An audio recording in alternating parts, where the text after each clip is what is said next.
പ്രിയപ്പെട്ടവരെ, നല്ല ക്ലാസ്സിലേക്ക് വീണ്ടും സ്വാഗതം. നല്ല ക്ലാസ് എന്ന ഈ ചാനലിലെ ഈ ക്ലാസ്സിൽ ഇന്ത്യൻ ഭരണഘടനയെ ആസ്പദമാക്കി വിവിധ പരീക്ഷകൾക്ക് ചോദിച്ചിട്ടുള്ളതും വീണ്ടും ചോദിക്കുവാൻ സാധ്യതയുള്ളതുമായ ചോദ്യങ്ങളും അവയുടെ ഉത്തരങ്ങളുമാണ് നിങ്ങളുമായി പങ്കുവയ്ക്കുന്നത്. ഇത് നിങ്ങൾക്ക് കൂടുതൽ മാർക്കുകൾ വാങ്ങുവാനും ഉയർന്ന റാങ്കോടുകൂടി ജോലിയുടെ ലഭ്യതയ്ക്കും അവസരമൊരുക്കിയേക്കാം.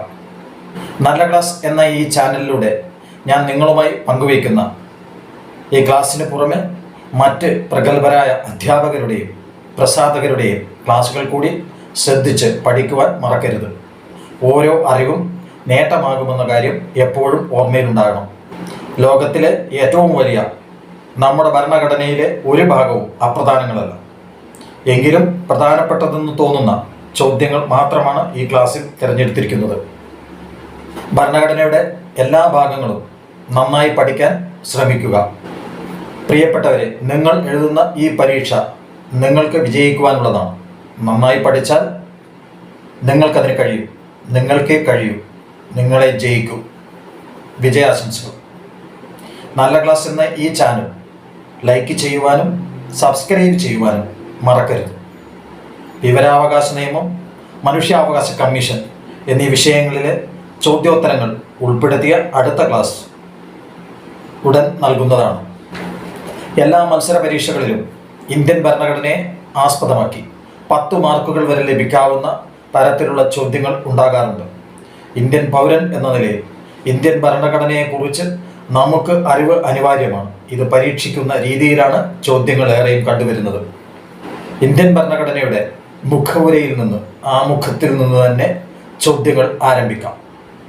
ഒന്നാമത്തെ ചോദ്യം ഇതാണ്: ഇന്ത്യൻ ഭരണഘടനയുടെ ആത്മാവ് എന്നറിയപ്പെടുന്നത് ഭരണഘടനയിലെ ഏത് ഭാഗമാണ്? ഭാരതത്തിലെ ജനങ്ങളായ നാം ഭാരതത്തെ ഒരു പരമാധികാര എന്ന് തുടങ്ങുന്ന ഇന്ത്യൻ ഭരണഘടനയുടെ ആമുഖത്തെയാണ് ഇന്ത്യൻ ഭരണഘടനയുടെ ആത്മാവ് എന്നറിയപ്പെടുന്നത്. ഇന്ത്യൻ ഭരണഘടനയുടെ പ്രിയാമ്പിളിനെയാണ്, മുഖവുരയെയാണ് ഇന്ത്യൻ ഭരണഘടനയുടെ ആത്മാവ് എന്ന പേരിൽ അറിയപ്പെടുന്നത്. ഇന്ത്യൻ ഭരണഘടനയുടെ ആമുഖം ഭരണഘടനയുടെ ആത്മാവാണ് എന്ന് വിശേഷിപ്പിച്ചത് ജവഹർലാൽ നെഹ്റുവാണ്. ഏത് കേസിലാണ്, അടുത്ത ചോദ്യം ഇതാണ്, ഏത് കേസിലാണ് ആമുഖം ഇന്ത്യൻ ഭരണഘടനയുടെ ഭാഗമാണെന്നും ഭേദഗതിക്ക് വിധേയമാണെന്നും സുപ്രീം കോടതി വിധിച്ചത്? ബഹുമാനപ്പെട്ട സുപ്രീം കോടതി Kesavananda Bharati versus state of Kerala എന്ന കേസിലാണ് ആമുഖം ഇന്ത്യൻ ഭരണഘടനയുടെ ഭാഗമാണെന്ന് വിധിച്ചത്.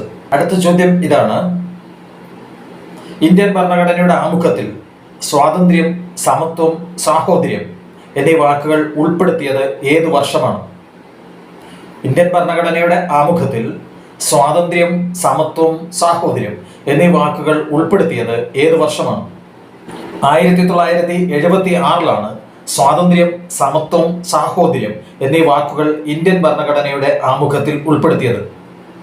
ഇത് 1976 ഇന്ത്യൻ ഭരണഘടനയുടെ 42ാമത് ഭേദഗതിയിലൂടെയാണ്. 1976 ഇന്ത്യൻ ഭരണഘടനയുടെ 42ാമത് ഭേദഗതിയിലൂടെയാണ് ഇന്ത്യൻ ഭരണഘടനയിൽ സാഹോദര്യം, സ്വാതന്ത്ര്യം, സമത്വം എന്നീ വാക്കുകൾ കൂട്ടിച്ചേർത്തത്. ചോദ്യം ഇതാണ്: ഇന്ത്യയെ ഒരു പരമാധികാര ജനാധിപത്യ റിപ്പബ്ലിക്കായി റിപ്പബ്ലിക്കായിരിക്കണമെന്ന ജനങ്ങളുടെ തീരുമാനത്തെ വിളംബരം ചെയ്യുന്ന ഇന്ത്യൻ ഭരണഘടനയുടെ ഭാഗം ഏതാണ്? ഇന്ത്യൻ ഭരണഘടനയുടെ ആമുഖത്തിലാണ് ഇന്ത്യയെ ഒരു പരമാധികാര ജനാധിപത്യ റിപ്പബ്ലിക്കായി വിളംബരം ചെയ്യുന്നത്. ഇന്ത്യൻ ഭരണഘടനയുടെ ആമുഖത്തിന്റെ ഭാഷ ഏത് രാജ്യത്തിന്റെ ഭരണഘടനയിൽ നിന്നാണ് സ്വീകരിച്ചിട്ടുള്ളത്? ചോദ്യത്തിന് ഉത്തരം ഇതാണ്: ആസ്ട്രേലിയ. ആസ്ട്രേലിയയുടെ ഭരണഘടനയിൽ നിന്നാണ് നമ്മുടെ ഭരണഘടനയുടെ ഭാഷ സ്വീകരിച്ചിരിക്കുന്നത്. ആമുഖം എന്ന ആശയം യുണൈറ്റഡ് സ്റ്റേറ്റ്സ് ഓഫ് അമേരിക്കയുടെ ഭരണഘടനയിൽ നിന്ന് സ്വീകരിച്ചതാണ്. എന്നാൽ സാധാരണക്കാർക്കും എല്ലാവർക്കും എളുപ്പത്തിൽ മനസ്സിലാകുന്ന വാക്കുകൾ കൊണ്ടുള്ള ഭാഷാശൈലി നമ്മുടെ ഭരണഘടനയിൽ സ്വീകരിച്ചിരിക്കുന്നത് ആസ്ട്രേലിയൻ ഭരണഘടനയിൽ നിന്നാണ്. അടുത്ത ചോദ്യം ഇതാണ്: ഇന്ത്യൻ ഭരണഘടനയുടെ ആമുഖം തയ്യാറാക്കിയത് ആരാണ്? ആമുഖം തയ്യാറാക്കിയത് ജവഹർലാൽ നെഹ്റുവാണ്. ആമുഖത്തിന്റെ ശില്പി എന്നറിയപ്പെടുന്നത് ജവഹർലാൽ നെഹ്റുവിനെയാണ്. ഇന്ത്യൻ ഭരണഘടനയുടെ ആമുഖം തയ്യാറാക്കിയത് ആരാണ്? നമ്മുടെ ഇന്ത്യൻ ഭരണഘടനയുടെ ആമുഖം തയ്യാറാക്കിയത് ജവഹർലാൽ നെഹ്റുവാണ്.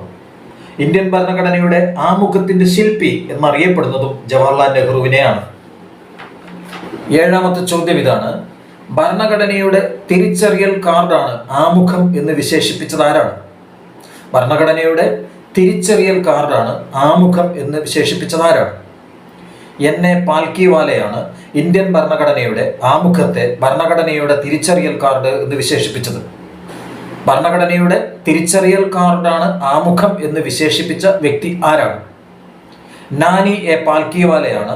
ഇന്ത്യൻ നിയമജ്ഞനായ നാനി എ പാൽക്കിവാലയാണ് ഇന്ത്യൻ ഭരണഘടനയുടെ ആമുഖത്തെ ഭരണഘടനയുടെ തിരിച്ചറിയൽ കാർഡ് എന്ന് വിശേഷിപ്പിച്ചത്. അടുത്ത ചോദ്യം: ഇന്ത്യൻ ഭരണഘടന വേണമെന്ന ആശയം ആദ്യമായി മുന്നോട്ട് വെച്ച ഇന്ത്യക്കാരൻ ആരാണ്? ഇന്ത്യൻ ഭരണഘടന വേണമെന്ന ആശയം ആദ്യമായി മുന്നോട്ട് വെച്ച ഇന്ത്യൻ വ്യക്തി ആരാണ്? എം.എൻ. റോയ്. എം.എൻ. റോയിയാണ് ഇന്ത്യൻ ഭരണഘടന എന്ന ആശയം, ഇന്ത്യക്ക് ഭരണഘടന വേണമെന്ന ആശയം ആദ്യമായി മുന്നോട്ട് വെച്ച ഇന്ത്യൻ വ്യക്തി. ഏത് അവകാശത്തെയാണ് ഭരണഘടനയുടെ ഹൃദയവും ആത്മാവുമാണെന്ന് ഡോക്ടർ അംബേദ്കർ വിശേഷിപ്പിച്ചത്? ഭരണഘടനാപരമായ പ്രതിവിധിക്കുള്ള അവകാശത്തെയാണ് ഭരണഘടനയുടെ ഹൃദയവും ആത്മാവുമായ അവകാശങ്ങളെന്ന് ഡോക്ടർ അംബേദ്കർ വിശേഷിപ്പിച്ചിട്ടുള്ളത്. അടുത്ത ചോദ്യം: സംസ്ഥാനങ്ങളിലെ ഗവർണർമാർക്ക് സത്യപ്രതിജ്ഞ വാചകം ചൊല്ലിക്കൊടുക്കുന്നത് ആരാണ്? സംസ്ഥാനങ്ങളിലെ ഗവർണർമാർക്ക് സത്യപ്രതിജ്ഞാ വാചകം ചൊല്ലിക്കൊടുക്കുന്നത് ആരാണ്? ഹൈക്കോടതി ചീഫ് ജസ്റ്റിസ് ആണ് ഗവർണർമാർക്ക് സത്യപ്രതിജ്ഞാ വാചകം ചൊല്ലിക്കൊടുക്കുന്നത്. സംസ്ഥാനങ്ങളിലെ ഗവർണർമാർക്ക് സത്യപ്രതിജ്ഞാ വാചകം ചൊല്ലിക്കൊടുക്കുന്നത് ഹൈക്കോടതി ചീഫ് ജസ്റ്റിസ് ആണ്.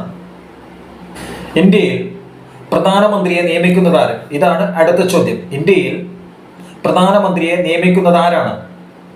ഇന്ത്യൻ ഭരണഘടനയിലെ വ്യവസ്ഥകൾ അനുസരിച്ച് ഇന്ത്യൻ പ്രധാനമന്ത്രിയെ നിയമിക്കുന്നത് ഇന്ത്യൻ രാഷ്ട്രപതിയാണ്. ഇന്ത്യൻ പ്രസിഡന്റാണ് ഇന്ത്യൻ ഭരണഘടനയിലെ വ്യവസ്ഥകൾ അനുസരിച്ച് ഇന്ത്യൻ പ്രധാനമന്ത്രിയെ നിയമിക്കുന്നത്. ഇന്ത്യയിൽ പ്രധാനമന്ത്രിയെ നിയമിക്കുന്നത് ആരാണ് എന്ന ചോദ്യത്തിന്റെ ഉത്തരം ഇന്ത്യൻ ഭരണഘടനയിലെ വ്യവസ്ഥകൾ അനുസരിച്ച് ഇന്ത്യൻ പ്രധാനമന്ത്രിയെ നിയമിക്കുന്നത് ഇന്ത്യൻ രാഷ്ട്രപതിയാണ്. അടുത്ത ചോദ്യം: ഇന്ത്യൻ ഭരണഘടനയിലെ ഭരണഘടനാ ഭേദഗതി എന്ന തത്വം ഇന്ത്യൻ ഭരണഘടന സ്വീകരിച്ചിരിക്കുന്നത് ഏതു രാജ്യത്തിന്റെ ഭരണഘടനയിൽ നിന്നാണ്? ചോദ്യം വളരെ പ്രധാനപ്പെട്ടതാണ്. ഇന്ത്യൻ ഭരണഘടനയിലെ ഭരണഘടനാ ഭേദഗതി എന്ന തത്വം ഇന്ത്യൻ ഭരണഘടന സ്വീകരിച്ചിരിക്കുന്നത് ഏത് രാജ്യത്തിന്റെ ഭരണഘടനയിൽ നിന്നാണ്? ദക്ഷിണാഫ്രിക്കൻ ഭരണഘടനയിൽ നിന്നാണ് ഭരണഘടനാ ഭേദഗതി ചെയ്യാമെന്ന വ്യവസ്ഥ നാം സ്വീകരിച്ചിരിക്കുന്നത്. ഇന്ത്യൻ ഭരണഘടനയിലെ ഭരണഘടനാ ഭേദഗതി എന്ന തത്വം ദക്ഷിണാഫ്രിക്കൻ ഭരണഘടനയിൽ നിന്നാണ് ഇന്ത്യൻ ഭരണഘടനയിലെ ഭരണഘടനാ ഭേദഗതി എന്ന തത്വം സ്വീകരിച്ചിരിക്കുന്നത്. ഇന്ത്യൻ ഭരണഘടനയിലെ അനുച്ഛേദം 368 ഭരണഘടനാ ഭേദഗതിയുടെ രീതികളെക്കുറിച്ച് പ്രതിപാദിച്ചിരിക്കുന്നത്. ഇന്ത്യൻ ഭരണഘടനയിലെ അനുച്ഛേദം 368 ഭരണഘടനാ ഭേദഗതിയുടെ രീതികളെക്കുറിച്ച്, വ്യവസ്ഥകളെക്കുറിച്ച് പ്രതിപാദിച്ചിരിക്കുന്നത്. ഇന്ത്യൻ ഭരണഘടനയുടെ ആമുഖം അവസാനമായി ഭേദഗതിക്ക് വിധേയമായത് എപ്പോഴാണ്? അടുത്ത ചോദ്യം ഇതാണ്: ഇന്ത്യൻ ഭരണഘടനയുടെ ആമുഖം അവസാനമായി ഭേദഗതിക്ക് വിധേയമാക്കിയത് എപ്പോഴാണ്? ഉത്തരം: ഇന്ത്യൻ ഭരണഘടനയുടെ ആമുഖം, പ്രിയാമ്പിൾ, ഇന്ത്യൻ ഭരണഘടനയുടെ പ്രിയാമ്പിൾ, ഇന്ത്യൻ ഭരണഘടനയുടെ മുഖവുര, ഇന്ത്യൻ ഭരണഘടനയുടെ ആമുഖം ആദ്യമായും അവസാനമായും ഭേദഗതി ചെയ്തത് 1976 ഇതാണ് 42ാം ഭേദഗതി. ഭരണഘടനയുടെ 42ാം ഭേദഗതിയിലാണ് ഇന്ത്യൻ ഭരണഘടനയുടെ ആമുഖം അവസാനമായി ഭേദഗതിക്ക് വിധേയമാക്കിയത്. ഇന്ത്യൻ ഭരണഘടനയുടെ ശില്പി എന്നറിയപ്പെടുന്നത് ആരെയാണ്? ഇന്ത്യൻ ഭരണഘടനയുടെ ശില്പി എന്നറിയപ്പെടുന്നത് ആരെയാണ്? Doctor B.R. അംബേദ്കറിനെയാണ് ഇന്ത്യൻ ഭരണഘടനയുടെ ശില്പി എന്നറിയപ്പെടുന്നത്. 1950 ജനുവരി 26 ഭരണഘടന നിലവിൽ വന്നത്. ലോകത്തിലെ ഏറ്റവും വലിയ എഴുതപ്പെട്ട ഭരണഘടനയാണ് ഇന്ത്യൻ ഭരണഘടന. അടുത്ത ചോദ്യം: ഇന്ത്യയിൽ അയിത്തം നിർത്തലാക്കുകയും ഏതെങ്കിലും തരത്തിലുള്ള അയിത്താചരണം ശിക്ഷാർഹമാക്കുകയും ചെയ്ത ഭരണഘടനയിലെ അനുച്ഛേദം ഏതാണ്? ചോദ്യം ഇതാണ്: ഇന്ത്യയിൽ അയിത്തം നിർത്തലാക്കുകയും ഏതെങ്കിലും തരത്തിലുള്ള അയിത്താചരണം ശിക്ഷാർഹമാക്കുകയും ചെയ്ത ഭരണഘടനയിലെ അനുച്ഛേദം ഏതാണ്? ഭരണഘടനയിലെ 17-ാം അനുച്ഛേദ പ്രകാരമാണ് ഇന്ത്യയിൽ അയിത്തം നിർത്തലാക്കിയിരിക്കുന്നത്, നിരോധിച്ചിരിക്കുന്നത്. മൗലിക അവകാശങ്ങളിൽ ഉൾപ്പെട്ടിട്ടുള്ള ഈ അവകാശം ആർക്കും പ്രത്യേകമായ അവകാശമായി നൽകിയിട്ടുള്ളതല്ല. ഈ അവകാശമാണ് മഹാത്മാഗാന്ധി കി ജയ് എന്ന വിളിയോടെ അംഗീകരിച്ചിട്ടുള്ള അവകാശം.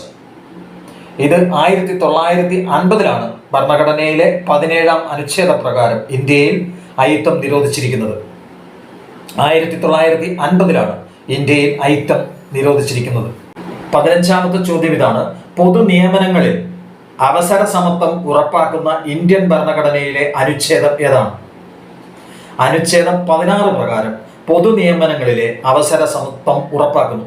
ഇന്ത്യയിൽ പൊതു നിയമനങ്ങളിലെ അവസര സമത്വം ഉറപ്പാക്കുന്ന അനുച്ഛേദമാണ് അനുച്ഛേദം 16. അതായത് അനുച്ഛേദം 16 സ്റ്റേറ്റിന്റെ കീഴിലുള്ള തൊഴിലുകളെ സംബന്ധിച്ച കാര്യങ്ങളിൽ എല്ലാ പൗരന്മാർക്കും, അത് അവർ എവിടെ താമസിക്കുന്നവരായാലും, തുല്യ അവസരം നൽകണമെന്ന് വ്യവസ്ഥ ചെയ്യുന്നു. സ്ത്രീകളുടെയും കുട്ടികളുടെയും നന്മയ്ക്കായി പ്രത്യേക വ്യവസ്ഥകൾ ഉണ്ടാക്കുവാൻ സ്റ്റേറ്റിന് അനുമതി നൽകുന്ന അനുച്ഛേദം ഏതാണ്? ഇതാണ് അടുത്ത ചോദ്യം. സ്ത്രീകളുടെയും കുട്ടികളുടെയും നന്മയ്ക്കായി പ്രത്യേക വ്യവസ്ഥകൾ ഉണ്ടാക്കുവാൻ സ്റ്റേറ്റിന് അനുമതി നൽകുന്ന അനുച്ഛേദം ഏതാണ്?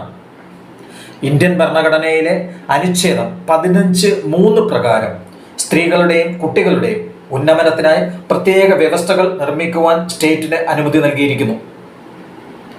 ഇന്ത്യൻ ഭരണഘടനയിലെ അനുച്ഛേദം 15(3) പ്രകാരം സ്ത്രീകളുടെയും കുട്ടികളുടെയും ഉന്നമനത്തിനായി പ്രത്യേക വ്യവസ്ഥകൾ നിർമ്മിക്കുവാൻ സ്റ്റേറ്റിന് അനുമതി നൽകിയിരിക്കുന്നു.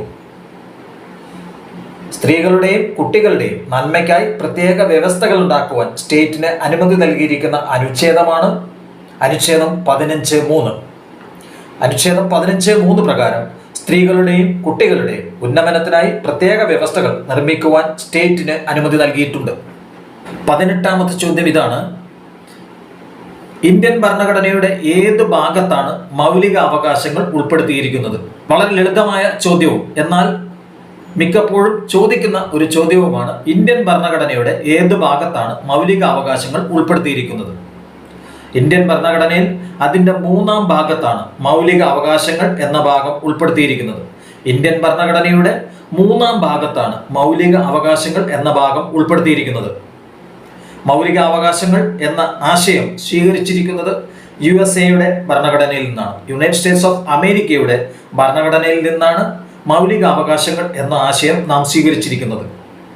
സർദാർ വല്ലഭായ് പട്ടേൽ ആണ് മൗലിക അവകാശങ്ങളുടെ ശില്പി എന്നറിയപ്പെടുന്നത്. മൗലിക അവകാശങ്ങളുടെ ശില്പി എന്നറിയപ്പെടുന്നത് സർദാർ വല്ലഭായ് പട്ടേലിനെയാണ്. അടുത്ത ചോദ്യം: മൗലിക അവകാശങ്ങളുടെ പട്ടികയിൽ നിന്ന് നീക്കം ചെയ്തത് ഏത് അവകാശമാണ്?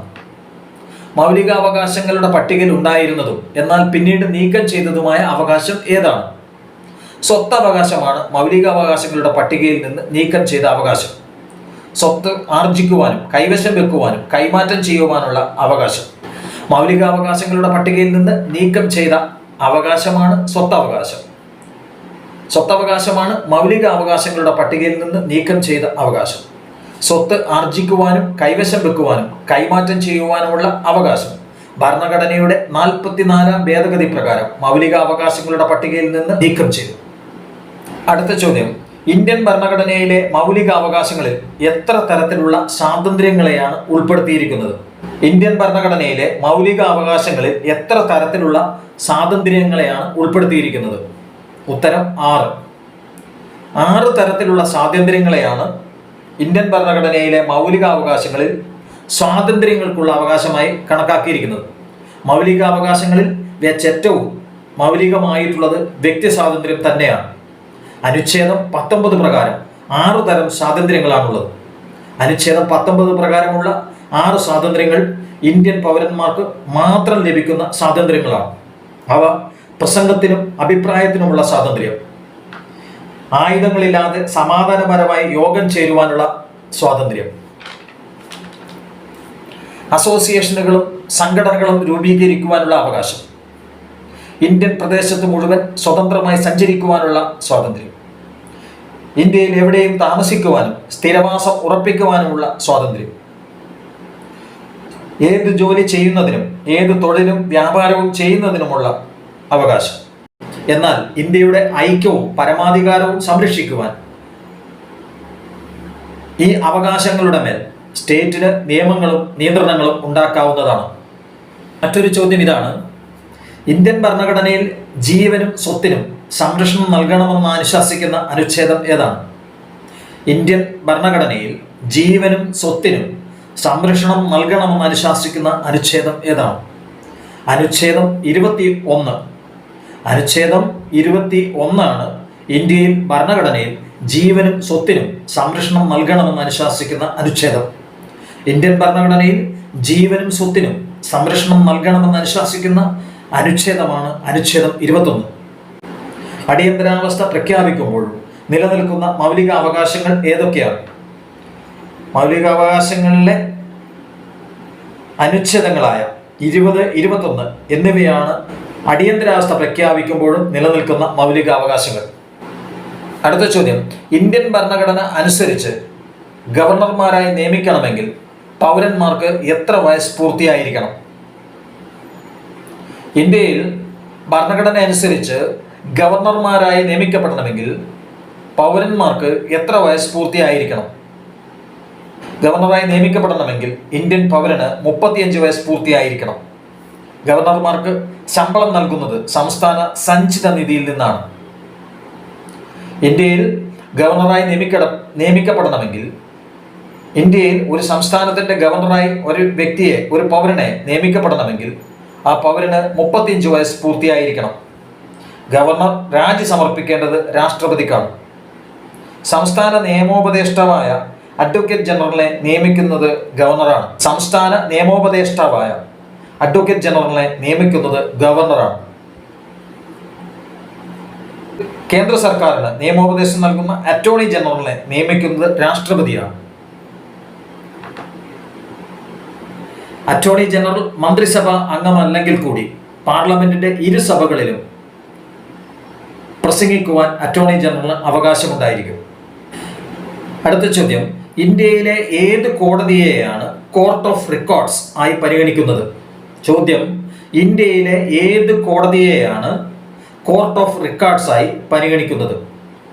ഇന്ത്യൻ ഭരണഘടനയുടെ അനുച്ഛേദം 129 പ്രകാരം ഇന്ത്യയിലെ പരമോന്നത നീതിപീഠമായ സുപ്രീം കോടതിയെയാണ് കോർട്ട് ഓഫ് റെക്കോർഡ്സ് ആയി പരിഗണിക്കുന്നത്. ഇന്ത്യൻ ഭരണഘടനയുടെ അനുച്ഛേദം 129 പ്രകാരം ഇന്ത്യയിലെ പരമോന്നത നീതിപീഠമായ സുപ്രീം കോടതിയെയാണ് കോർട്ട് ഓഫ് റെക്കോർഡ്സ് ആയി പരിഗണിക്കുന്നത്. അടുത്ത ചോദ്യം ഇതാണ്: സുപ്രീം കോടതിയിലെ ജഡ്ജിമാരെ നിയമിക്കുന്നത് ആരാണ്? രാഷ്ട്രപതിയാണ് സുപ്രീം കോടതിയിലെ ഓരോ ജഡ്ജിമാരെയും നിയമിക്കുന്നത്. സുപ്രീം കോടതിയിലെ ജഡ്ജിമാരെ നിയമിക്കുന്നത് ആരാണ്? ഉത്തരം: രാഷ്ട്രപതിയാണ് സുപ്രീം കോടതിയിലെ ഓരോ ജഡ്ജിമാരെയും നിയമിക്കുന്നത്. അടുത്ത ചോദ്യം: അനുച്ഛേദം 21A വിദ്യാഭ്യാസത്തിനുള്ള അവകാശം മൗലിക അവകാശമായി കൂട്ടിച്ചേർത്തത് ഭരണഘടനയുടെ ഏത് ഭേദഗതിയിലൂടെയാണ്? അടുത്ത ചോദ്യം ഇതാണ്: അനുച്ഛേദം 21A ആർട്ടിക്കിൾ 21A വിദ്യാഭ്യാസത്തിനുള്ള അവകാശം മൗലിക അവകാശമായി കൂട്ടിച്ചേർത്ത് ഭരണഘടനയുടെ ഏത് ഭേദഗതിയിലൂടെയാണ്? ഉത്തരം: 2002 86ാമത് ഭരണഘടനാ ഭേദഗതിയിലൂടെയാണ് വിദ്യാഭ്യാസ അവകാശം മൗലിക അവകാശമായി ഇന്ത്യൻ ഭരണഘടനയുടെ ഭാഗമാക്കിയത്. അനുച്ഛേദം 21A വിദ്യാഭ്യാസത്തിനുള്ള അവകാശം മൗലിക അവകാശമായി 2002 86ാമത് ഭരണഘടനാ ഭേദഗതിയിലൂടെ ഇന്ത്യൻ ഭരണഘടനയുടെ ഭാഗമാക്കി. അടുത്ത ചോദ്യം: ലോകസഭയിലേക്ക് ഉപതെരഞ്ഞെടുപ്പിനുള്ള നോട്ടിഫിക്കേഷൻ നൽകുവാനുള്ള അധികാരം ആർക്കാണുള്ളത്? ലോക്സഭയിലേക്ക് ഉപതെരഞ്ഞെടുപ്പിനുള്ള നോട്ടിഫിക്കേഷൻ നൽകുവാനുള്ള അധികാരം ആർക്കാണുള്ളത്? ലോക്സഭയിലേക്കുള്ള ഉപതെരഞ്ഞെടുപ്പിന് വേണ്ടി നോട്ടിഫിക്കേഷൻ നൽകുവാൻ ഇലക്ഷൻ കമ്മീഷനാണ് അധികാരമുള്ളത്. ചോദ്യം ഇതാണ്: ലോക്സഭയിലേക്ക് ഉപതെരഞ്ഞെടുപ്പിനുള്ള നോട്ടിഫിക്കേഷൻ നൽകുവാനുള്ള അധികാരം ആർക്കാണുള്ളത്? ലോക്സഭയിലേക്കുള്ള ഉപതെരഞ്ഞെടുപ്പിന് വേണ്ടി നോട്ടിഫിക്കേഷൻ നൽകുവാൻ ഇലക്ഷൻ കമ്മീഷനാണ് അധികാരമുള്ളത്. അടുത്ത ചോദ്യം: നാം കൽപ്പിക്കുന്നു എന്നർത്ഥം വരുന്ന റിട്ടിന്റെ പേരെന്താണ്? നാം കൽപ്പിക്കുന്നു എന്നർത്ഥം വരുന്ന റിട്ടിന്റെ പേരെന്താണ്? ഉത്തരം: നാം കൽപ്പിക്കുന്നു എന്നർത്ഥം വരുന്ന റിട്ടാണ് മെൻഡമസ്. ഇത് ലത്തീൻ പദമാണ്, ലാറ്റിൻ വേർഡാണ്. നാം കൽപ്പിക്കുന്നു എന്നർത്ഥം വരുന്ന റിട്ടാണ് മെൻഡമസ്. ഇത് ഒരു ലാറ്റിൻ വേർഡാണ്. ഒരു വ്യക്തിയെയോ ഒരു സ്ഥാപനത്തെയോ സ്വന്തം കർത്തവ്യം നിർവഹിക്കുവാൻ അനുശാസിച്ചുകൊണ്ട് ഹൈക്കോടതിയോ സുപ്രീം കോടതിയോ പുറപ്പെടുവിക്കുന്ന റിട്ടാണ് മെൻഡമസ്. രാഷ്ട്രപതിയെ നീക്കം ചെയ്യുവാനുള്ള അവകാശം ആരിൽ നിക്ഷിപ്തമാണ്? ഇന്ത്യൻ ഭരണഘടന അനുസരിച്ച് ഇന്ത്യൻ രാഷ്ട്രപതിയെ നീക്കം ചെയ്യുവാനുള്ള അവകാശം ആരിലാണ് നിക്ഷിപ്തമായിരിക്കുന്നത്? ഇന്ത്യയിൽ രാഷ്ട്രപതിയെ നീക്കം ചെയ്യുവാനുള്ള അവകാശം ഇന്ത്യൻ പാർലമെന്റിനാണുള്ളത്. ഭരണഘടനാ ലംഘനത്തിന് ഇംപീച്ച്മെന്റ് എന്ന പ്രക്രിയയിലൂടെയാണ് ഇന്ത്യൻ പ്രസിഡന്റിനെ നീക്കം ചെയ്യുന്നത്. അടുത്ത ചോദ്യം ഇതാണ്: ജമ്മു കാശ്മീരിന്റെ ഗവർണറെ നിയമിക്കുവാനുള്ള അധികാരം ആർക്കാണുള്ളത്? ജമ്മു കാശ്മീരിന്റെ ഗവർണറെ നിയമിക്കുവാനുള്ള അധികാരം ആർക്കാണുള്ളത്? ഇന്ത്യൻ പ്രസിഡന്റിനാണ്, രാഷ്ട്രപതിക്കാണ് ഗവർണറെ നിയമിക്കുവാനുള്ള അവകാശമുള്ളത്. ഇന്ത്യയിൽ ധനകാര്യ ബിൽ അവതരിപ്പിക്കുന്നത് പാർലമെന്റിന്റെ ഏത് സഭയിലാണ്? അടുത്ത ചോദ്യം: ഇന്ത്യയിൽ ധനകാര്യ ബിൽ അവതരിപ്പിക്കുന്നത് പാർലമെന്റിന്റെ ഏത് സഭയിലാണ്? ഉത്തരം: ഇന്ത്യൻ പാർലമെന്റിന്റെ ലോക്സഭയിലാണ് ധനകാര്യ ബിൽ അവതരിപ്പിക്കുന്നത്. ഇന്ത്യയിൽ ധനകാര്യ ബിൽ അവതരിപ്പിക്കുന്നത് പാർലമെന്റിന്റെ ഏത് സഭയിലാണ്? ഉത്തരം ഇതാണ്: ഇന്ത്യയിൽ പാർലമെന്റിലെ ലോക്സഭയിലാണ് ധനകാര്യ ബിൽ അവതരിപ്പിക്കുന്നത്. അടുത്ത ചോദ്യം: ഇന്ത്യൻ പ്രസിഡന്റിന് ഭാരതത്തിന്റെ രാഷ്ട്രപതിക്ക് രാജ്യസഭയിലേക്ക് എത്ര അംഗങ്ങളെ നോമിനേറ്റ് ചെയ്യുവാനുള്ള അധികാരമുണ്ട്? ചോദ്യം: ഇന്ത്യൻ പ്രസിഡന്റിന് രാജ്യസഭയിലേക്ക് എത്ര അംഗങ്ങളെ നോമിനേറ്റ് ചെയ്യുവാനുള്ള അധികാരമുണ്ട്? 12 അംഗങ്ങളെ ഇന്ത്യൻ പ്രസിഡന്റിന് രാജ്യസഭയിലേക്ക് നോമിനേറ്റ് ചെയ്യുവാൻ സാധിക്കും. രാജ്യസഭയുടെ പരമാവധി അംഗസംഖ്യ എന്ന് പറയുന്നത് 250 ആണ്. രാജ്യസഭയുടെ പരമാവധി അംഗസംഖ്യ 250 ഭരണഘടന ക്ലിപ്തപ്പെടുത്തിയിട്ടുണ്ട്. ഇതിൽ 233 അംഗങ്ങൾ വിവിധ സംസ്ഥാന അസംബ്ലികളിൽ നിന്ന് തിരഞ്ഞെടുക്കപ്പെടുന്നവരാണ്. ഇതിൽ 233 അംഗങ്ങൾ വിവിധ സംസ്ഥാന അസംബ്ലികളിൽ നിന്ന് തിരഞ്ഞെടുക്കപ്പെടുന്നവരാണ്. 12 അംഗങ്ങളെയാണ് ഇന്ത്യൻ പ്രസിഡന്റിന് രാജ്യസഭയിലേക്ക് നോമിനേറ്റ് ചെയ്യുവാൻ സാധിക്കുന്നത്. അടുത്ത ചോദ്യം: ഇന്ത്യയിൽ ലോക്സഭാ സെക്രട്ടേറിയറ്റിന്റെ തലവൻ ആരാണ്? ഇന്ത്യയിൽ ഭരണഘടനാപരമായി ലോക്സഭാ സെക്രട്ടേറിയറ്റിന്റെ തലവൻ ആരാണ്? ലോക്സഭാ സെക്രട്ടറിയാണ് ലോക്സഭാ സെക്രട്ടേറിയറ്റിന്റെ തലവൻ. ലോക്സഭാ സെക്രട്ടറിയാണ് ലോക്സഭാ സെക്രട്ടേറിയറ്റിന്റെ തലവൻ. ഇദ്ദേഹം പലപ്പോഴും സ്പീക്കറുടെയും ഡെപ്യൂട്ടി സ്പീക്കറുടെയും ലോക്സഭാ അംഗങ്ങളുടെയും ഉപദേശകനായി പ്രവർത്തിക്കുന്നുണ്ട്. ഇന്ത്യയിൽ ലോക്സഭാ സെക്രട്ടേറിയറ്റിന്റെ തലവൻ ലോക്സഭാ സെക്രട്ടറിയാണ്. ഇദ്ദേഹം സ്പീക്കറുടെയും ഡെപ്യൂട്ടി സ്പീക്കറുടെയും ലോക്സഭാ അംഗങ്ങളുടെയും ഉപദേശകനായി പ്രവർത്തിക്കുന്നുണ്ട്. അടുത്ത ചോദ്യം: ഗവൺമെന്റ് ചിലവുകൾക്ക് വേണ്ടി അനുവദിച്ച തുക ചിലവഴിച്ചത് സംബന്ധിച്ച കാര്യങ്ങൾ പരിശോധിക്കുന്ന പാർലമെന്ററി കമ്മിറ്റി ഏതാണ്? പബ്ലിക് അക്കൗണ്ട്സ് കമ്മിറ്റിയാണ് ഗവൺമെന്റ് ചിലവുകൾക്ക് വേണ്ടി അനുവദിച്ച തുക ചിലവഴിച്ചത് സംബന്ധിച്ച കാര്യങ്ങൾ പരിശോധിക്കുന്നത്. പബ്ലിക് അക്കൗണ്ട്സ് കമ്മിറ്റിയിലാണ് പ്രതിപക്ഷ അംഗമായിട്ടുണ്ടാവുക. പബ്ലിക് അക്കൗണ്ട്സ് കമ്മിറ്റിയിലാണ് പ്രതിപക്ഷാംഗം അംഗമായിട്ടുണ്ടാവുക. പബ്ലിക് അക്കൗണ്ട്സ് കമ്മിറ്റിയിൽ എത്ര അംഗങ്ങൾ ഉണ്ടാകും? പബ്ലിക് അക്കൗണ്ട്സ് കമ്മിറ്റിയിൽ 22 അംഗങ്ങളാണ് ഉണ്ടാവുക. അടുത്ത ചോദ്യം: ഇന്ത്യയിൽ സുപ്രീം കോടതി ജഡ്ജിയുടെ വിരമിക്കൽ പ്രായം എത്രയാണ്? ഇന്ത്യയിൽ സുപ്രീം കോടതി ജഡ്ജിയുടെ വിരമിക്കൽ പ്രായം എത്രയാണ്? 65 വയസ്സാണ് ഇന്ത്യയിൽ സുപ്രീം കോടതി ജഡ്ജിമാരുടെ വിരമിക്കൽ പ്രായം. അടുത്ത ചോദ്യം: സംസ്ഥാന ഗവർണർമാരുടെ ഔദ്യോഗിക കാലാവധി എത്ര വർഷമാണ്? ഇന്ത്യൻ ഭരണഘടനയിൽ ഗവർണർമാരുടെ ഔദ്യോഗിക കാലാവധി എത്രയാണെന്ന് നിശ്ചയിച്ചിട്ടില്ല. രാഷ്ട്രപതി നീക്കം ചെയ്യുന്നതുവരെയോ രാജി വെക്കുന്നതുവരെയോ ഔദ്യോഗിക കർത്തവ്യങ്ങൾ നിർവഹിക്കാം എന്നാണ് ഭരണഘടന അനുശാസിക്കുന്നത്. സംസ്ഥാന ഗവർണർമാരുടെ ഔദ്യോഗിക കാലാവധി എത്ര വർഷമാണ്? ചോദ്യം ഇതാണ്: സംസ്ഥാന ഗവർണർമാരുടെ ഔദ്യോഗിക കാലാവധി എത്ര വർഷമാണ്? ഇന്ത്യൻ ഭരണഘടനയിൽ ഗവർണർമാരുടെ ഔദ്യോഗിക കാലാവധി എത്രയാണെന്ന് നിശ്ചയിച്ചിട്ടില്ല. രാഷ്ട്രപതി നീക്കം ചെയ്യുന്നതുവരെയോ രാജിവെക്കുന്നതുവരെയോ ഔദ്യോഗിക കർത്തവ്യങ്ങൾ നിർവഹിക്കാവുന്നതാണ്. ഗവർണർമാരെ നിയമിക്കുന്നത് രാഷ്ട്രപതിയാണ്. ഗവർണർ രാജിവെക്കുകയാണെങ്കിൽ അക്കാര്യം അറിയിക്കേണ്ടതും രാഷ്ട്രപതിയെയാണ്. ഇന്ത്യയിൽ ഓരോ സംസ്ഥാനത്തും ഗവർണർമാരെ നിയമിക്കുന്നത് രാഷ്ട്രപതിയാണ്. സംസ്ഥാന ഗവർണർമാർ രാജിവെക്കുകയാണെങ്കിൽ അക്കാര്യം അറിയിക്കേണ്ടതും രാഷ്ട്രപതിയെയാണ്.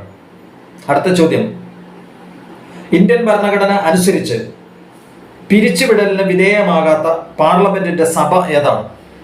ഇന്ത്യൻ ഭരണഘടന അനുസരിച്ച് പിരിച്ചുവിടലിന് വിധേയമാകാത്ത പാർലമെന്റിന്റെ സഭ ഏതാണ്? രാജ്യസഭയാണ് പിരിച്ചുവിടലിന് വിധേയമാകാത്ത ഇന്ത്യൻ പാർലമെന്റിന്റെ സഭ. രാജ്യസഭയാണ് പിരിച്ചുവിടലിന് വിധേയമാകാത്ത ഇന്ത്യൻ പാർലമെന്റിന്റെ സഭ. അടുത്ത ചോദ്യം, ഇന്ത്യൻ പ്രസിഡന്റ് രാജിവെക്കുകയാണെങ്കിൽ അക്കാര്യം രേഖാമൂലം നൽകേണ്ടത് ആർക്കാണ്? ഇന്ത്യൻ പ്രസിഡന്റ് രാജിവെക്കുകയാണെങ്കിൽ അക്കാര്യം രേഖാമൂലം അറിയിക്കേണ്ടത് ആരെയാണ്? ഇന്ത്യയിൽ പ്രസിഡന്റ് രാജിവെക്കുകയാണെങ്കിൽ അക്കാര്യം രേഖാമൂലം അറിയിക്കേണ്ടത് ഇന്ത്യയിലെ വൈസ് പ്രസിഡന്റിനെയാണ്. അപ്രകാരം ലഭിക്കുന്ന വിവരം ഉപരാഷ്ട്രപതി ലോക്സഭ സ്പീക്കറെ അറിയിക്കേണ്ടതാണ്. അപ്രകാരം ഉപരാഷ്ട്രപതിക്ക് ലഭിക്കുന്ന വിവരം ലോക്സഭ സ്പീക്കറെ ഉപരാഷ്ട്രപതി അറിയിക്കേണ്ടതാണ്. അടുത്ത ചോദ്യം, ഏത് വർഷമാണ് ഇന്ത്യൻ ഭരണഘടന നിലവിൽ വന്നത്? 1950 ഇന്ത്യൻ ഭരണഘടന നിലവിൽ വന്നത്. 1950 ജനുവരി 26 ഇന്ത്യൻ ഭരണഘടന നിലവിൽ വന്നത്. ഇന്ത്യൻ ഭരണഘടനയുടെ ആത്മാവ് എന്ന് വിശേഷിപ്പിക്കപ്പെടുന്ന മൗലിക അവകാശങ്ങളിലെ അനുച്ഛേദം ഏതാണ്? ഉത്തരം അനുച്ഛേദം 32 ഇന്ത്യൻ ഭരണഘടനയുടെ ആത്മാവ് എന്ന് വിശേഷിപ്പിക്കപ്പെടുന്ന മൗലിക അവകാശം. ഭരണഘടനയുടെ 3-ാം ഭാഗത്തിൽ ഉറപ്പുവരുത്തിയിട്ടുള്ള അവകാശങ്ങൾ നടപ്പാക്കുന്നതിനുള്ള പ്രതിവിധിയാണ് 32-ാം വകുപ്പ് വ്യവസ്ഥ ചെയ്യുന്നത്. ഈ അവകാശത്തെ റിട്ടുകൾ എന്നറിയപ്പെടുന്നു. റിട്ടുകൾ ഇവയാണ്: habeas corpus, mandamus, prohibition, quo warranto, certiorari. Habeas corpus, mandamus, prohibition, quo warranto, certiorari എന്നിവയാണ് റിട്ടുകൾ.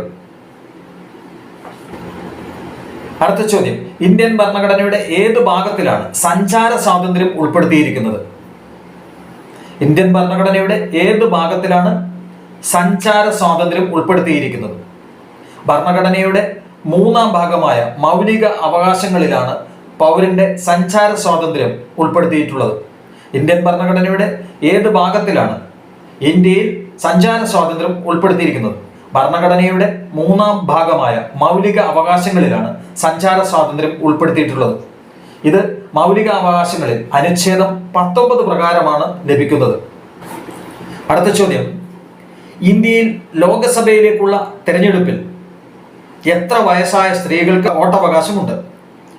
ഇന്ത്യയിൽ ലോക്സഭയിലേക്കുള്ള തിരഞ്ഞെടുപ്പിൽ എത്ര വയസ്സായ സ്ത്രീകൾക്ക് വോട്ടവകാശമുണ്ട്? ഉത്തരം, ലോക്സഭാ തിരഞ്ഞെടുപ്പിൽ 18 വയസ്സ് പൂർത്തിയായ എല്ലാ സ്ത്രീകൾക്കും വോട്ടവകാശമുണ്ട്. ഇന്ത്യയിൽ ലോക്സഭാ തിരഞ്ഞെടുപ്പിൽ 18 വയസ്സ് പൂർത്തിയായ എല്ലാ പുരുഷന്മാർക്കും സ്ത്രീകൾക്കുമാണ് വോട്ടവകാശമുള്ളത്. അടുത്ത ചോദ്യം, ആരാണ് ലോക്സഭാ അധ്യക്ഷൻ? ലോക്സഭാ അധ്യക്ഷൻ സ്പീക്കറാണ്. ലോക്സഭാ അംഗങ്ങളിൽ നിന്ന് അംഗങ്ങൾ തന്നെ സ്പീക്കറെ തിരഞ്ഞെടുക്കുന്നു. സ്പീക്കറാണ് ലോക്സഭാ അധ്യക്ഷൻ. അടുത്ത ചോദ്യം, ഇന്ത്യയിൽ ഏറ്റവും കൂടുതൽ രാജ്യസഭാ അംഗങ്ങളുള്ള സംസ്ഥാനം ഏതാണ്? ഇന്ത്യയിൽ ഏറ്റവും കൂടുതൽ രാജ്യസഭാ അംഗങ്ങളുള്ള സംസ്ഥാനം ഏതാണ്? ഇന്ത്യയിൽ ഏറ്റവും കൂടുതൽ രാജ്യസഭാ അംഗങ്ങളുള്ള സംസ്ഥാനം ഉത്തർപ്രദേശാണ്. ആകെ 19 അംഗങ്ങൾ. ഇന്ത്യയിൽ ഏറ്റവും കൂടുതൽ രാജ്യസഭാ അംഗങ്ങളുള്ള സംസ്ഥാനം ഉത്തർപ്രദേശാണ്. ആകെ എണ്ണം 19. കേരളത്തിൽ നിന്ന് 9 അംഗങ്ങളാണ് രാജ്യസഭയിലുള്ളത്. അടുത്ത ചോദ്യം, പാർലമെന്റിൽ ലോക്സഭ സ്പീക്കറുടെ അഭാവത്തിൽ സ്പീക്കറുടെ ചുമതലകൾ വഹിക്കുന്നത് ആരാണ്? ചോദ്യം ഇതാണ്: പാർലമെന്റിൽ ലോക്സഭ സ്പീക്കറുടെ അഭാവത്തിൽ സ്പീക്കറുടെ ചുമതലകൾ വഹിക്കുന്നത് ആരാണ്? ഡെപ്യൂട്ടി സ്പീക്കറാണ് ലോക്സഭയിൽ സ്പീക്കറുടെ അഭാവത്തിൽ സ്പീക്കറുടെ ചുമതല വഹിക്കുന്നത്. ഡെപ്യൂട്ടി സ്പീക്കർക്കാണ് ലോക്സഭയിൽ സ്പീക്കറുടെ അഭാവത്തിൽ സ്പീക്കറുടെ ചുമതല നൽകിയിരിക്കുന്നത്. അടുത്ത ചോദ്യം, ഇന്ത്യയിൽ സുപ്രീം കോടതി സ്ഥിതി ചെയ്യുന്നത് എവിടെയാണ്? ഇന്ത്യയിൽ സുപ്രീം കോടതി സ്ഥിതി ചെയ്യുന്നത് എവിടെയാണ്? ഡൽഹിയിലാണ് ഇന്ത്യയിലെ സുപ്രീം കോടതി സ്ഥിതി ചെയ്യുന്നത്. ചോദ്യം, ഇന്ത്യയിൽ സുപ്രീം കോടതി സ്ഥിതി ചെയ്യുന്നത് എവിടെയാണ്? ഡൽഹിയിലാണ് സുപ്രീം കോടതി സ്ഥിതി ചെയ്യുന്നത്? അടുത്ത ചോദ്യം, ഭരണഘടനയുടെ ഏത് വകുപ്പ് പ്രകാരമാണ് ഏകീകൃത സിവിൽ കോഡ് പ്രതിപാദിക്കുന്നത്? യൂണിഫോം സിവിൽ കോഡ് പ്രതിപാദിക്കുന്ന ഭരണഘടനാ അനുച്ഛേദമാണ് ആർട്ടിക്കിൾ 44. ഭരണഘടനയുടെ 4-ാം ഭാഗമായ നിർദ്ദേശക തത്വങ്ങളിലാണ് ഇന്ത്യയിലെ പൗരന്മാർക്കെല്ലാം ഏകീകൃത സിവിൽ കോഡ് വേണമെന്ന് നിർദ്ദേശിച്ചിരിക്കുന്നത്. ഇത് ആർട്ടിക്കിൾ 44-ലാണ്. ഇന്ത്യൻ ഭരണഘടനയുടെ 44-ാമത് അനുച്ഛേദത്തിലാണ് ഇന്ത്യയിലെ പൗരന്മാർക്കെല്ലാം ഏകീകൃത സിവിൽ കോഡ് വേണമെന്ന് നിർദ്ദേശിച്ചിരിക്കുന്നത്. അടുത്ത ചോദ്യം, ഇന്ത്യയിൽ ബാലവേല നിരോധിച്ചിരിക്കുന്നത് ഭരണഘടനയുടെ ഏത് അനുച്ഛേദ പ്രകാരമാണ്? ഇന്ത്യയിൽ ബാലവേല നിരോധിച്ചിരിക്കുന്നത് ഭരണഘടനയുടെ ഏത് അനുച്ഛേദ പ്രകാരമാണ്? അനുച്ഛേദം 24 പ്രകാരമാണ് ഇന്ത്യയിൽ ബാലവേല നിരോധിച്ചിരിക്കുന്നത്. അനുച്ഛേദം 24 പ്രകാരമാണ് ഇന്ത്യയിൽ ബാലവേല നിരോധിച്ചിരിക്കുന്നത്. ഭരണഘടനയിലെ 3-ാം ഭാഗത്തുള്ള മൗലിക അവകാശങ്ങളിൽ ചൂഷണത്തിനെതിരായ അവകാശത്തിലാണ് അനുച്ഛേദം 24 ഉൾപ്പെടുത്തിയിരിക്കുന്നത്. ഭരണഘടനയിലെ 3-ാം ഭാഗത്തുള്ള മൗലിക അവകാശങ്ങളിൽ ചൂഷണത്തിനെതിരായ അവകാശങ്ങളിലാണ് അനുച്ഛേദം 24 ഉൾപ്പെടുത്തിയിരിക്കുന്നത്. അനുച്ഛേദം 24 പ്രകാരമാണ് ഇന്ത്യയിൽ ബാലവേല നിരോധിച്ചിരിക്കുന്നത്. ഇത് പ്രകാരം 14 വയസ്സിന് താഴെ പ്രായമുള്ള കുട്ടികളെ ഏതെങ്കിലും ഫാക്ടറിയിലോ ഖനിയിലോ ജോലിക്ക് നിയോഗിക്കുകയോ മറ്റെന്തെങ്കിലും ആപൽക്കരമായ തൊഴിലിൽ ഏർപ്പെടുത്തുകയോ ചെയ്യുന്നത് നിരോധിച്ചിരിക്കുന്നു. അനുച്ഛേദം 24 പ്രകാരം 14 വയസ്സിന് താഴെ പ്രായമുള്ള കുട്ടികളെ ഏതെങ്കിലും ഫാക്ടറിയിലോ ഖനിയിലോ ജോലിക്ക് നിയോഗിക്കുകയോ മറ്റെന്തെങ്കിലും ആപൽക്കരമായ തൊഴിലിൽ ഏർപ്പെടുത്തുകയോ ചെയ്യുന്നത് നിരോധിച്ചിരിക്കുന്നു. അടുത്ത ചോദ്യം, ഇന്ത്യയിൽ രാജ്യരക്ഷാ സേനയുടെ പരമാധികാരം ആരിൽ നിക്ഷിപ്തമായിരിക്കുന്നു? ഇന്ത്യയിൽ രാജ്യരക്ഷാ സേനയുടെ പരമാധികാരം ആരിൽ നിക്ഷിപ്തമായിരിക്കുന്നു? ഭരണഘടനാ വ്യവസ്ഥകൾ അനുസരിച്ച് ഇന്ത്യയിൽ രാജ്യരക്ഷാ സേനയുടെ പരമാധികാരം രാഷ്ട്രപതിക്കാണുള്ളത്. ഭരണഘടനാ വ്യവസ്ഥകൾ അനുസരിച്ച് ഇന്ത്യയിൽ രാജ്യരക്ഷാ സേനയുടെ പരമാധികാരം ഇന്ത്യൻ രാഷ്ട്രപതിയിൽ നിക്ഷിപ്തമായിരിക്കുന്നു. ഈ ചോദ്യമാണ് അടുത്തത്. ഭരണഘടനയുടെ ഏത് ഭേദഗതിയിലൂടെയാണ് സാമ്പത്തികമായി പിന്നോക്കം നിൽക്കുന്ന മുന്നോക്ക സമുദായക്കാർക്ക് സാമ്പത്തിക സംവരണം അനുവദിച്ചത്? ചോദ്യം ഇതാണ്, ഭരണഘടനയുടെ ഏത് ഭേദഗതിയിലൂടെയാണ് സാമ്പത്തികമായി പിന്നോക്കം നിൽക്കുന്ന മുന്നാക്ക സമുദായക്കാർക്ക് സാമ്പത്തിക സംവരണം അനുവദിച്ചത്?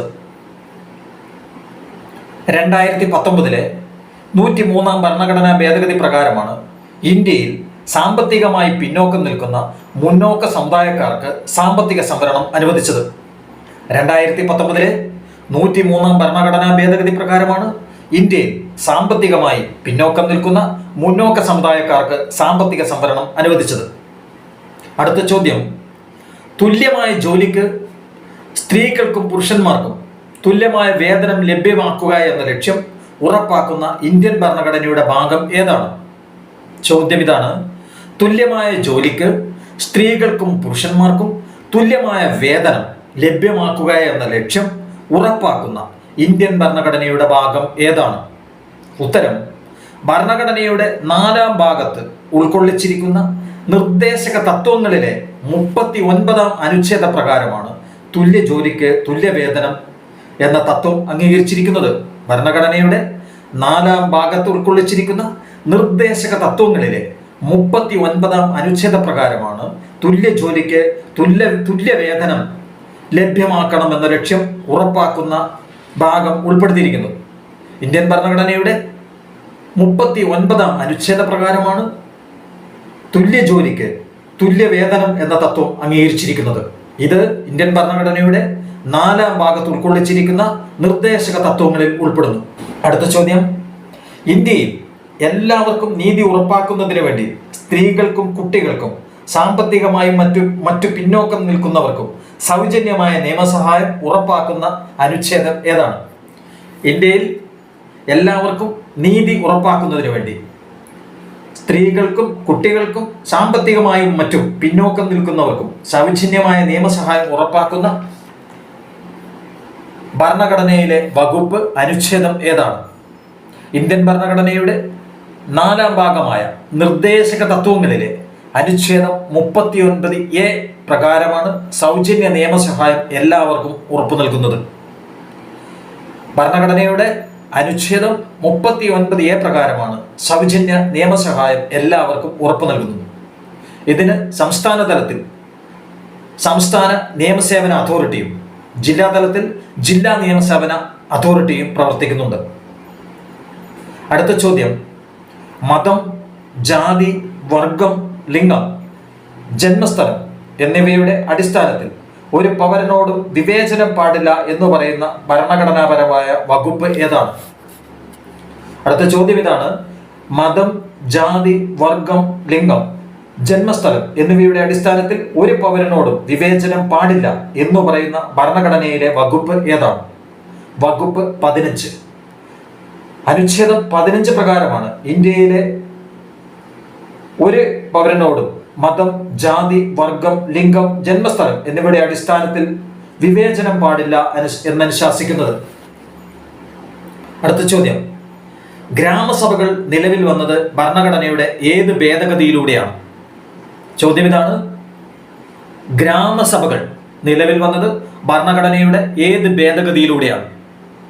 1993 73ാമത് ഭരണഘടനാ ഭേദഗതി പ്രകാരമാണ് പഞ്ചായത്ത് രാജ് നിയമം വഴി ഗ്രാമസഭകൾ നിലവിൽ വന്നത്. 1993 73ാമത് ഭരണഘടനാ ഭേദഗതി പ്രകാരമാണ് ഗ്രാമസഭകൾ നിലവിൽ വന്നത്.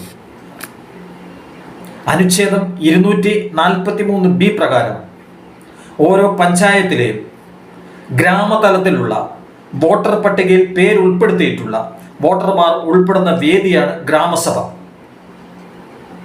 അനുച്ഛേദം 243B പ്രകാരം ഓരോ പഞ്ചായത്തിലെയും ഗ്രാമതലത്തിലുള്ള വോട്ടർ പട്ടികയിൽ പേര് ഉൾപ്പെടുത്തിയിട്ടുള്ള വോട്ടർമാർ ഉൾപ്പെടുന്ന വേദിയാണ് ഗ്രാമസഭ. ഗ്രാമസഭാ യോഗങ്ങളിൽ പഞ്ചായത്ത് പ്രസിഡന്റ് അധ്യക്ഷനായിരിക്കും. വോട്ടർ പട്ടികയിൽ പേരുള്ള അംഗത്തിന് മാത്രമേ അതാത് പഞ്ചായത്തുകളിൽ മത്സരിക്കാൻ അവകാശം ഉണ്ടായിരിക്കുകയുള്ളൂ. വോട്ടർ പട്ടികയിൽ പേരുള്ള അംഗത്തിന് മാത്രമേ അതാത് പഞ്ചായത്തുകളിൽ മത്സരിക്കുവാൻ അവകാശം ഉണ്ടായിരിക്കുകയുള്ളൂ. 1993 73ാമത് ഭരണഘടനാ ഭേദഗതി പ്രകാരമാണ് പഞ്ചായത്ത് രാജ് നിയമം വഴി ഗ്രാമസഭകൾ നിലവിൽ വന്നത്. അടുത്ത ചോദ്യം, ലോക്സഭാ സ്പീക്കർ തന്റെ രാജിക്കത്ത് ആർക്കാണ് സമർപ്പിക്കേണ്ടത്? ഭരണഘടനാ വ്യവസ്ഥകൾ അനുസരിച്ച് ഇന്ത്യയിൽ ലോക്സഭാ സ്പീക്കർ രാജിവെക്കുകയാണെങ്കിൽ തന്റെ രാജിക്കത്ത് ആർക്കാണ് സമർപ്പിക്കേണ്ടത്? ലോക്സഭാ സ്പീക്കർ തന്റെ രാജിക്കത്ത് ഡെപ്യൂട്ടി സ്പീക്കർക്കാണ് സമർപ്പിക്കേണ്ടത്. അടുത്ത ചോദ്യം, ആരാണ് പ്ലാനിംഗ് കമ്മീഷൻ ചെയർമാൻ? ഇന്ത്യയിൽ പ്രധാനമന്ത്രിയാണ് പ്ലാനിംഗ് കമ്മീഷൻ ചെയർമാൻ ആവുക. ആരാണ് പ്ലാനിംഗ് കമ്മീഷൻ ചെയർമാൻ? ഭരണഘടന അനുസരിച്ച്, ഭരണഘടനയിലെ വ്യവസ്ഥകൾ അനുസരിച്ച് ഇന്ത്യയിൽ പ്രധാനമന്ത്രിയാണ് പ്ലാനിംഗ് കമ്മീഷൻ ചെയർമാൻ ആവുക. അടുത്ത ചോദ്യം, സംസ്ഥാന പബ്ലിക് സർവീസ് കമ്മീഷൻ ചെയർമാനെയും അംഗങ്ങളെയും തിരഞ്ഞെടുക്കുവാനുള്ള ഭരണഘടനാ അവകാശം ആർക്കാണ്? സംസ്ഥാന പബ്ലിക് സർവീസ് കമ്മീഷൻ ചെയർമാനെയും അംഗങ്ങളെയും തിരഞ്ഞെടുക്കുവാനുള്ള അവകാശം ഗവർണർമാരിൽ നിക്ഷിപ്തമാണ്. സംസ്ഥാന പബ്ലിക് സർവീസ് കമ്മീഷൻ ചെയർമാനെയും അംഗങ്ങളെയും തിരഞ്ഞെടുക്കുന്നത് സംസ്ഥാന ഗവർണർമാരാണ്. അടുത്ത ചോദ്യം ഇതാണ്, സംസ്ഥാനങ്ങളിൽ നിയമസഭ സമ്മേളിക്കാത്ത സന്ദർഭങ്ങളിൽ ഓർഡിനൻസുകൾ പുറപ്പെടുവിക്കുവാനുള്ള അധികാരം ആർക്കാണുള്ളത്? ചോദ്യം, സംസ്ഥാനങ്ങളിൽ നിയമസഭ സമ്മേളിക്കാത്ത സന്ദർഭങ്ങളിൽ ഓർഡിനൻസുകൾ പുറപ്പെടുവിക്കുവാനുള്ള അധികാരം ആർക്കാണുള്ളത്? ഈ ചോദ്യത്തിന് ഉത്തരം, ഗവർണർമാർക്കാണ് ഓർഡിനൻസുകൾ പുറപ്പെടുവിക്കുവാനുള്ള അവകാശം. സംസ്ഥാനങ്ങളിൽ നിയമസഭ സമ്മേളിക്കാത്ത അവസരങ്ങളിൽ ഓർഡിനൻസുകൾ പുറപ്പെടുവിക്കുവാനുള്ള അവകാശം സംസ്ഥാന ഗവർണർമാർക്കാണ്. അടുത്ത ചോദ്യം, ഏത് കമ്മിറ്റിയാണ് മൗലിക കടമകൾ ഇന്ത്യൻ ഭരണഘടനയുടെ ഭാഗമാക്കണമെന്ന് നിർദ്ദേശിച്ചത്? അടുത്ത ചോദ്യം, ഏത് കമ്മിറ്റിയാണ് മൗലിക കടമകൾ ഇന്ത്യൻ ഭരണഘടനയുടെ ഭാഗമാക്കണമെന്ന് നിർദ്ദേശിച്ചത്? സ്വരൺ സിംഗ് കമ്മിറ്റിയാണ് മൗലിക കടമകൾ ഇന്ത്യൻ ഭരണഘടനയുടെ ഭാഗമാക്കണമെന്ന് നിർദ്ദേശിച്ചത്. മൗലിക കടമകൾ ഇന്ത്യൻ ഭരണഘടനയുടെ ഭാഗമാക്കണമെന്ന് നിർദ്ദേശിച്ച കമ്മിറ്റിയാണ് സ്വരൺ സിംഗ് കമ്മിറ്റി. ഏത് രാജ്യത്തിന്റെ ഭരണഘടനയിൽ നിന്നാണ് ഇന്ത്യൻ ഭരണഘടനയുടെ ഭാഗമായ മൗലിക കടമകൾ സ്വീകരിച്ചിരിക്കുന്നത്? ഇന്ത്യൻ ഭരണഘടനയിലേക്ക് മൗലിക കടമകൾ എന്ന ഭാഗം സ്വീകരിച്ചിരിക്കുന്നത് ഏത് രാജ്യത്തിന്റെ ഭരണഘടനയിൽ നിന്നാണ്? സോവിയറ്റ് റഷ്യയുടെ ഭരണഘടനയിൽ നിന്നാണ് നമ്മുടെ ഭരണഘടനയിൽ മൗലിക കടമകൾ എന്ന ഭാഗം സ്വീകരിച്ചിരിക്കുന്നത്. സോവിയറ്റ് റഷ്യയുടെ ഭരണഘടനയിൽ നിന്നാണ് ഇന്ത്യൻ ഭരണഘടനയിലേക്ക് മൗലിക കടമകൾ എന്ന ഭാഗം സ്വീകരിച്ചിരിക്കുന്നത്. ഇതാണ് അടുത്ത ചോദ്യം. ലോക്സഭയിലേക്കുള്ള ഉപതെരഞ്ഞെടുപ്പിന്റെ വിജ്ഞാപനം പുറപ്പെടുവിക്കുവാനുള്ള അവകാശം ആർക്കാണുള്ളത്? ലോക്സഭയിലേക്കുള്ള ഉപതെരഞ്ഞെടുപ്പിന്റെ വിജ്ഞാപനം പുറപ്പെടുവിക്കുവാനുള്ള അവകാശം ആർക്കാണുള്ളത്? ഇലക്ഷൻ കമ്മീഷനാണ് ലോക്സഭാ തെരഞ്ഞെടുപ്പുകൾക്കുള്ള വിജ്ഞാപനം പുറപ്പെടുവിക്കുവാനുള്ള അവകാശം. ഇലക്ഷൻ കമ്മീഷൻ ആണ് ലോക്സഭാ തെരഞ്ഞെടുപ്പുകൾക്കുള്ള വിജ്ഞാപനം പുറപ്പെടുവിക്കുവാനുള്ള അവകാശം. കേന്ദ്ര ഇലക്ഷൻ കമ്മീഷനാണ് ലോക്സഭാ തെരഞ്ഞെടുപ്പുകൾക്കുള്ള വിജ്ഞാപനം പുറപ്പെടുവിക്കുവാനുള്ള അവകാശം. കൺകറന്റ് ലിസ്റ്റിൽ ഉൾപ്പെട്ടിട്ടുള്ള ഇനങ്ങൾ എത്ര എണ്ണമാണ്? അടുത്ത ചോദ്യം ഇതാണ്. കൺകറന്റ് ലിസ്റ്റിൽ ഉൾപ്പെട്ടിട്ടുള്ള ഇനങ്ങൾ എത്ര എണ്ണമാണ്? 52 ഇനം കാര്യങ്ങളാണ് കൺകറന്റ് ലിസ്റ്റിൽ ഉൾപ്പെടുത്തിയിട്ടുള്ളത്. ന്യൂസ് പേപ്പറുകൾ ഏത് ലിസ്റ്റിലാണ് ഉൾപ്പെടുത്തിയിരിക്കുന്നത്? അടുത്ത ചോദ്യം. ന്യൂസ് പേപ്പറുകൾ ഏത് ലിസ്റ്റിലാണ് ഉൾപ്പെടുത്തിയിരിക്കുന്നത്? ന്യൂസ് പേപ്പറുകൾ കൺകറന്റ് ലിസ്റ്റിലാണ് ഉൾപ്പെടുത്തിയിരിക്കുന്നത്. ഭരണഘടനാപരമായി കൺകറന്റ് ലിസ്റ്റിലാണ് ന്യൂസ് പേപ്പറുകൾ ഉൾപ്പെടുത്തിയിരിക്കുന്നത്. അടുത്ത ചോദ്യം. കേന്ദ്ര സംസ്ഥാന സർക്കാരുകൾ തമ്മിലുള്ള തർക്കങ്ങൾ പരിഹരിക്കുന്നതിന് സുപ്രീം കോടതിക്കുള്ള അധികാരം ഏതാണ്? ചോദ്യം ഇതാണ്. കേന്ദ്ര സംസ്ഥാന സർക്കാരുകൾ തമ്മിലുള്ള തർക്കങ്ങൾ പരിഹരിക്കുന്നതിന് സുപ്രീം കോടതിക്കുള്ള പ്രത്യേക അധികാരം ഏതാണ്? കോടതിയുടെ ഒറിജിനൽ അധികാരം ഉപയോഗിച്ചാണ് സെൻട്രൽ സ്റ്റേറ്റ് ഗവൺമെന്റുകൾ തമ്മിലുള്ള തർക്കങ്ങൾ പരിഹരിക്കുന്നത്. സുപ്രീം കോടതിയുടെ ഒറിജിനൽ അധികാരം ഉപയോഗിച്ചാണ് കേന്ദ്ര സംസ്ഥാന സർക്കാരുകൾ തമ്മിലുള്ള തർക്കങ്ങൾക്ക് പരിഹാരം കാണുന്നത്. അടുത്ത ചോദ്യം. തിരഞ്ഞെടുപ്പിന് വേണ്ടി മണ്ഡലങ്ങളിലെ ജനസംഖ്യ നിർണ്ണയിക്കുവാനുള്ള അവകാശം ആരിൽ നിക്ഷിപ്തമാണ്? ചോദ്യം ഇതാണ്. ഇന്ത്യയിൽ തിരഞ്ഞെടുപ്പിന് വേണ്ടി മണ്ഡലങ്ങളിലെ ജനസംഖ്യ നിർണ്ണയിക്കുവാനുള്ള അവകാശം ആർക്കാണ്? തിരഞ്ഞെടുപ്പ് കമ്മീഷനാണ് തിരഞ്ഞെടുപ്പിന് വേണ്ടി ജനസംഖ്യ നിർണ്ണയിക്കുവാനുള്ള അവകാശം. ഇന്ത്യയിൽ തിരഞ്ഞെടുപ്പ് കമ്മീഷനാണ് മണ്ഡലങ്ങളിൽ തിരഞ്ഞെടുപ്പിന് വേണ്ടി ജനസംഖ്യ നിർണ്ണയിക്കുവാനുള്ള അവകാശം. അടുത്ത ചോദ്യം. സ്ത്രീകളുടെയും കുട്ടികളുടെയും ഉന്നമനത്തിന് വേണ്ടി പ്രത്യേക നിയമങ്ങൾ ഉണ്ടാക്കുവാൻ സംസ്ഥാന സർക്കാരുകൾക്ക് അവകാശം നൽകുന്നത് ആരാണ്? സ്ത്രീകളുടെയും കുട്ടികളുടെയും ഉന്നമനത്തിന് വേണ്ടി പ്രത്യേക നിയമങ്ങൾ ഉണ്ടാക്കുവാൻ സംസ്ഥാന സർക്കാരുകൾക്ക് അവകാശം നൽകുന്നത് ആരാണ്? ഇതാണ് അടുത്ത ചോദ്യം. ഇന്ത്യൻ ഭരണഘടനയാണ് സ്ത്രീകൾക്കും കുട്ടികൾക്കും അവരുടെ ഉന്നമനത്തിന് വേണ്ടി പ്രത്യേക നിയമങ്ങൾ ഉണ്ടാക്കുവാനുള്ള അവകാശം സംസ്ഥാന സർക്കാരിന് നൽകുന്നത്. സ്ത്രീകൾക്കും കുട്ടികൾക്കും അവരുടെ ഉന്നമനത്തിന് വേണ്ടി പ്രത്യേക നിയമങ്ങൾ ഉണ്ടാക്കുവാൻ സർക്കാരുകൾക്ക് അനുവാദം നൽകുന്നു.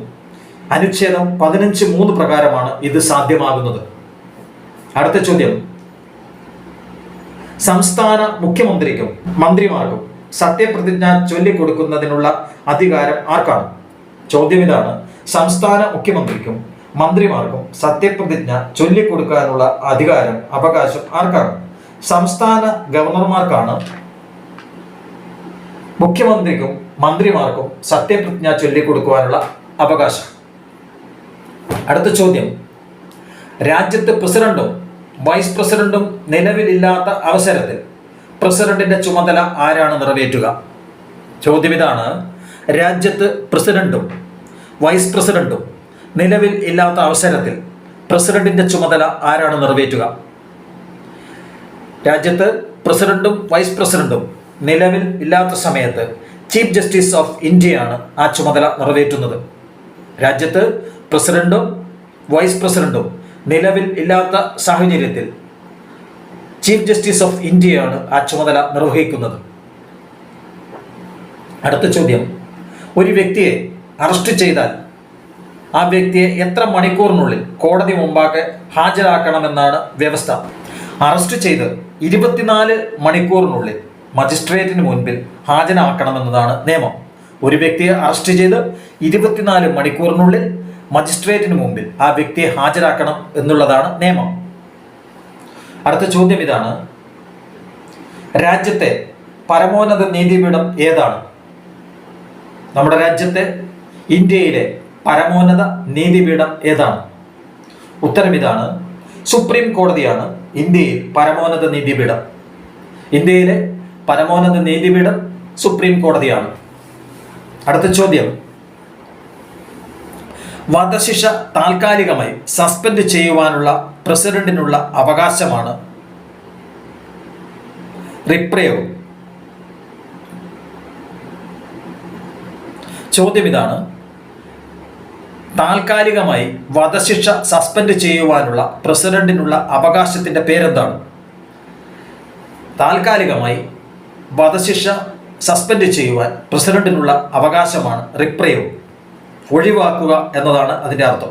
ഈ വാക്കിന്റെ അർത്ഥം താൽക്കാലികമായി വധശിക്ഷ ഒഴിവാക്കുക എന്നതാണ്.